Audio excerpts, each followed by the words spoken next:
Good morning, guys. It's Saturday morning. It's a cold and windy morning in the UK, and I just wanted to film another one of these thought for the days for you. And this was inspired by a podcast I was listening to by a former Zen monk the other day, and he was basically talking about offering your life. Like, how can you best offer your life to the world, to other people?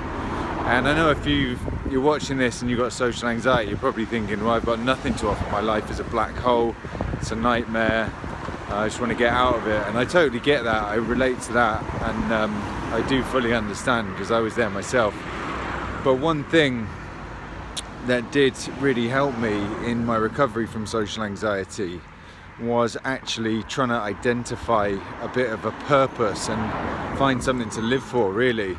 And that's really what my YouTube channel is about. I thought that if I can turn my mess into my message, as they say, and try and get something positive out of all those decades of suffering, and struggling with mental health issues, then, I would feel that would be worthwhile. And fortunately, I get lovely comments from people like yourself who are watching this, and it does make me feel that was worthwhile.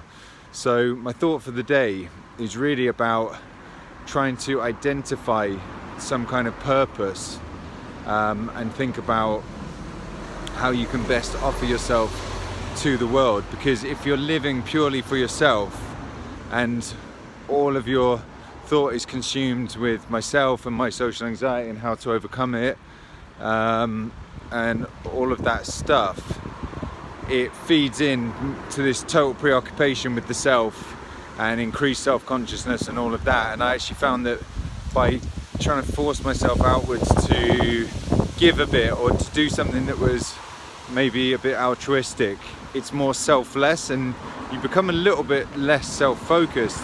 And I know this probably sounds, a bit high brow or a bit of an elevated goal if you're feeling really, really bad right now. So this might not be applicable if you're in an extremely low point right now. And this, for me, this did come a bit later on in my recovery, to be honest.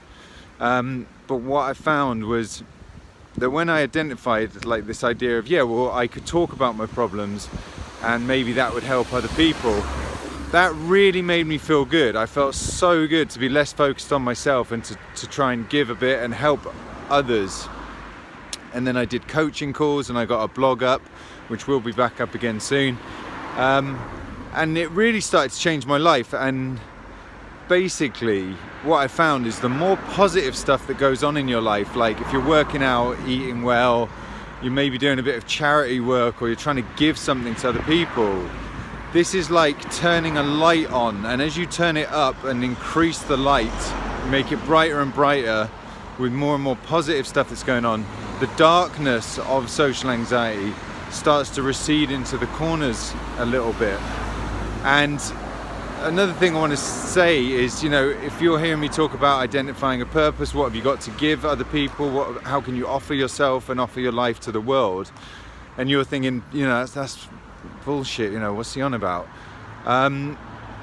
What I wanted to say on that is that I think it's really important to try not to allow social anxiety to define us. Don't define yourself as I'm just all about social anxiety and this is everything that I am, because there's undoubtedly a load of other stuff, a load of other beautiful qualities and attributes and characteristics that you have that are way beyond that. So maybe give a bit of thought to some of that stuff, and what positive and great things, like maybe you enjoy helping people, maybe you're really good with kids, maybe you have a lot of compassion for animals, maybe because of your problems you're very attuned to other people's problems and you're very good at listening. That's what I find with people with social anxiety. They're often very attuned to other people anyway, and I don't really like the word sensitive. It's more because that has negative connotations. It's more like we're very energetically attuned and receptive. So that can be a real strength. So, you know, maybe give some thought, like how could I turn that into an advantage and turn that into an offering to the world and other people. So I apologize if this sounds a bit, you know, out there and a bit far-fetched if you're really at a low place, but if you feel this is something, you know, that is appropriate for you, I do really recommend giving it some thought, because really living a life that is all about ourselves, it's a very low form of happiness. They say it's really, you know, selfishness is really, and I'm not saying you're a selfish person, but, you know, being all about ourselves, it's really a joyless kind of existence. And as I said, the more kind of positive stuff that I managed to get going on in my life, like trying to help others, etc., it forced the negative social anxiety stuff out to the margins more. So please let me know what you think about this. If you think it's total bullshit and you don't like it, give it a thumbs down. If you think it's helpful and whatever, please give it a thumbs up. Please like this video and subscribe to the channel if it's helpful to you, because it helps us to get the message out and hopefully help more people. So that's everything I've got for my thought for the day today. I'll speak to you guys really soon in the next one.